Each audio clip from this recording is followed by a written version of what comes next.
All right, good morning, everybody. Welcome to the Houston Zoo Flamingo exhibit. My name is Steve.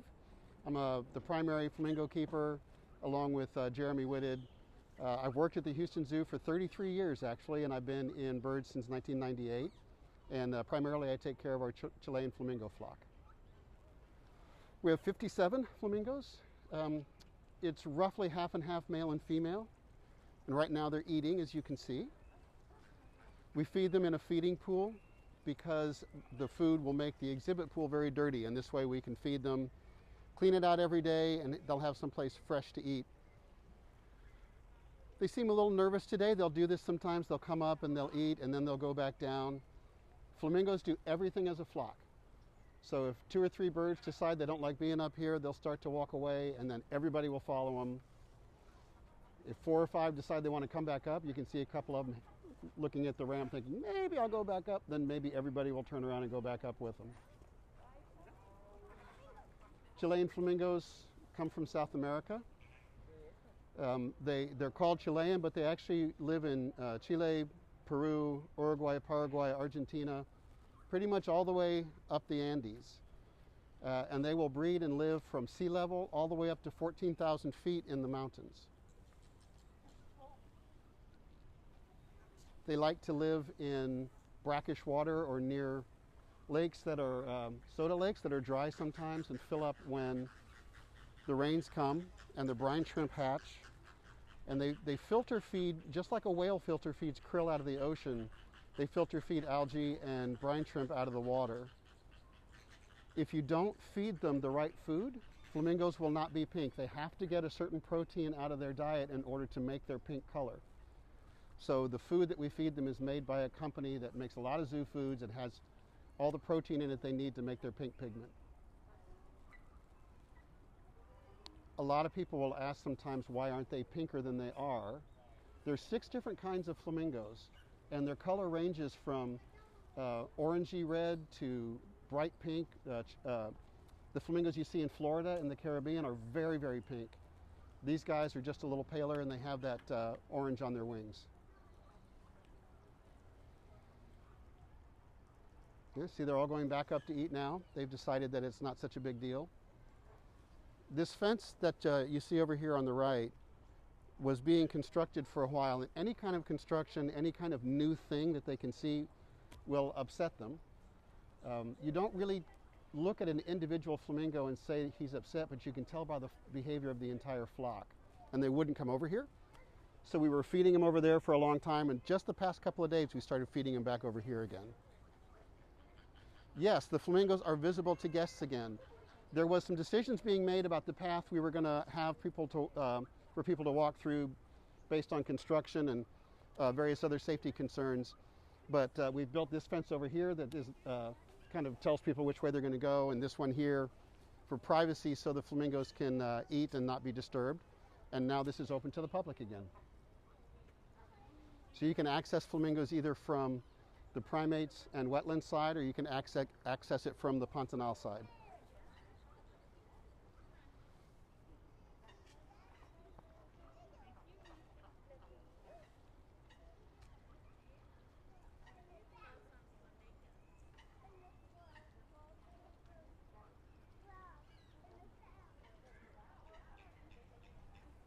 So you can see they just pick up the food off the top of the water.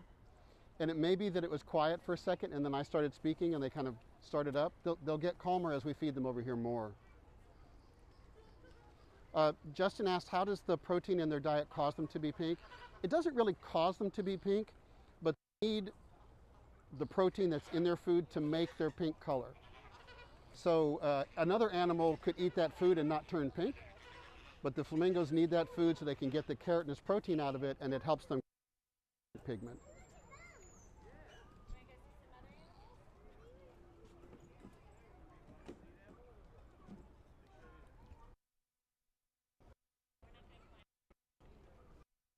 I hope that answered that question. Justin, feel free to ask again. It wasn't quite clear.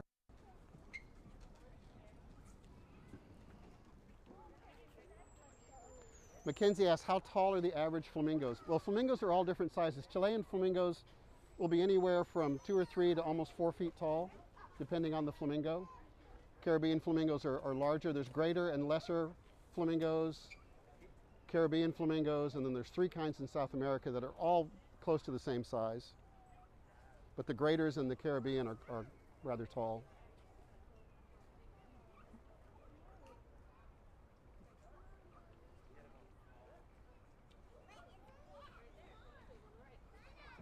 So Natalie asks, is there a hierarchy within the flock?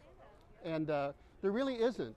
Matter of fact, they're so accepting of new birds, they act so much like a flock that we've been able to get 10 and 12 new birds and put them in the exhibit, and they were just walked in and everybody was fine. You will see them bicker sometimes. When nesting especially, pairs will fight with each other to kind of establish territory. There isn't a leader and a low person on the totem pole.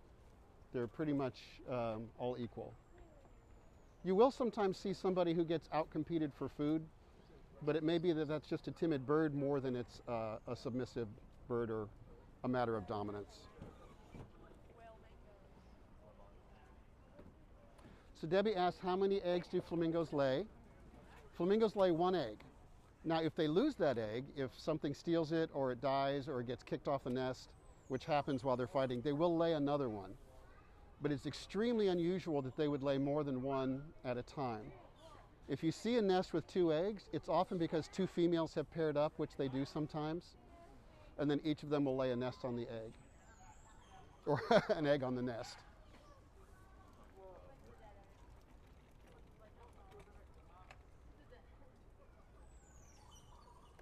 How much do flamingos eat in a day? I'm not sure I can tell you how much an individual flamingo eats.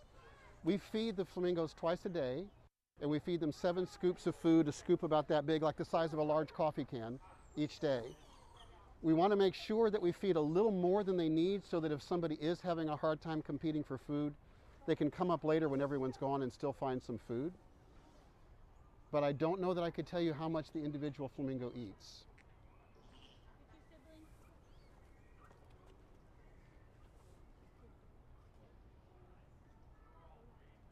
Again, since flamingos do everything as a flock, if you have an individual flamingo because it's sick or hurt, it just will not eat.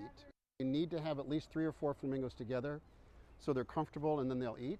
So I don't know that I've ever actually fed one flamingo by itself to find that out. If you look at the bag of food, there's a formula on there, X number of birds, X weight of food, so we follow that, just like dog food.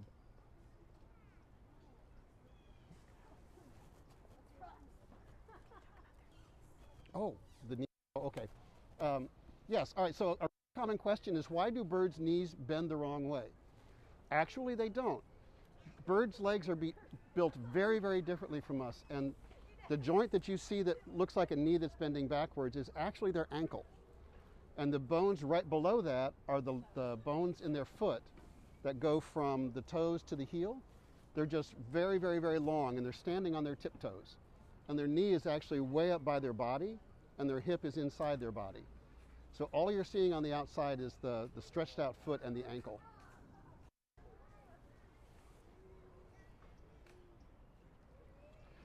Isaac asks, do they migrate in the wild, and what is their life? 2 good questions. Yes, they do migrate, but there is no real fixed pattern.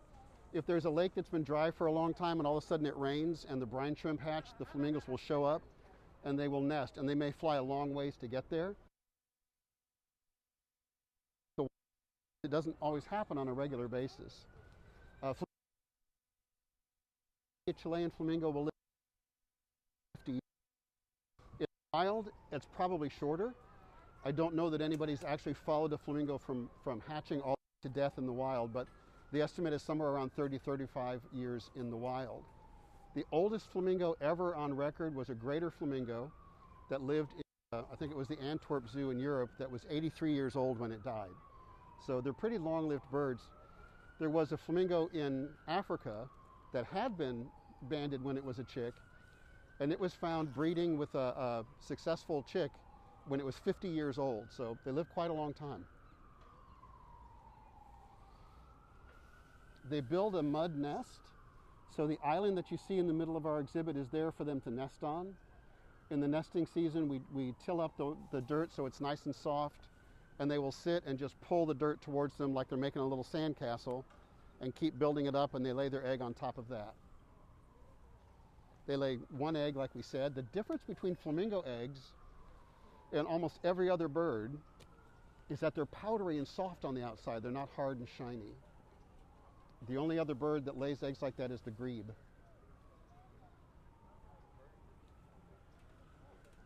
Both males and females will incubate the egg. It hatches somewhere between 27 and 31 days, but in our experience, it hatches on day 28 most often.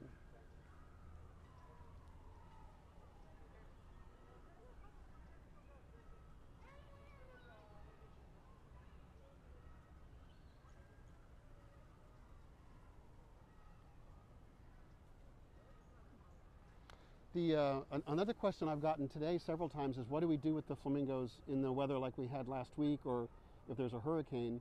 We actually don't do anything with them. These guys, like I said, will live anywhere from up to 14,000 feet in the Andes. In the 14,000 foot and higher range in the Andes, you can have summer, winter, and spring all in one day. The weather is extremely volatile and can be quite bad.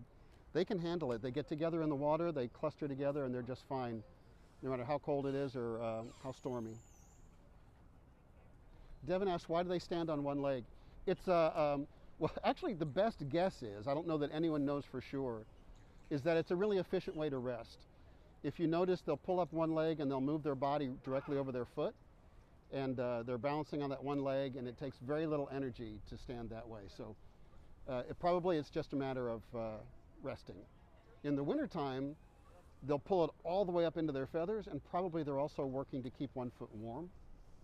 But the way circulation works in birds' legs, they have a way to keep their feet from losing too much heat and keeping their bodies warm, so they don't necessarily need to keep their foot warm.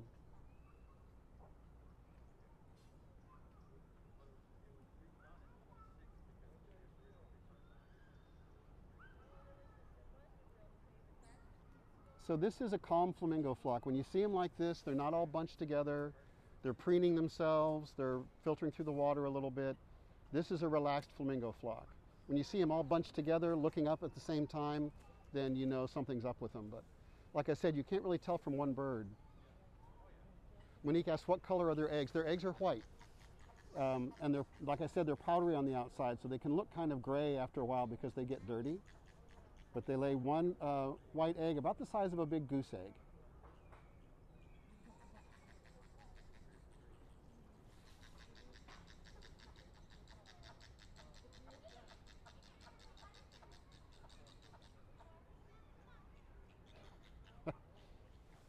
They're so funny because although they flock together and they want to be in a big flock, once they get all together, they kind of argue with each other a little bit. It's like a bunch of kids from a big family.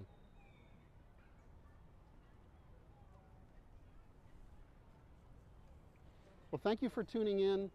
Join us next week. What's happening next week at 11 a.m. on Facebook Live. Really appreciate you guys tuning in, and we really appreciate all the support that Houston gives the Houston Zoo. We have a great zoo community in this city that have really been supportive of us, and we're really grateful for it. So thanks for joining us today.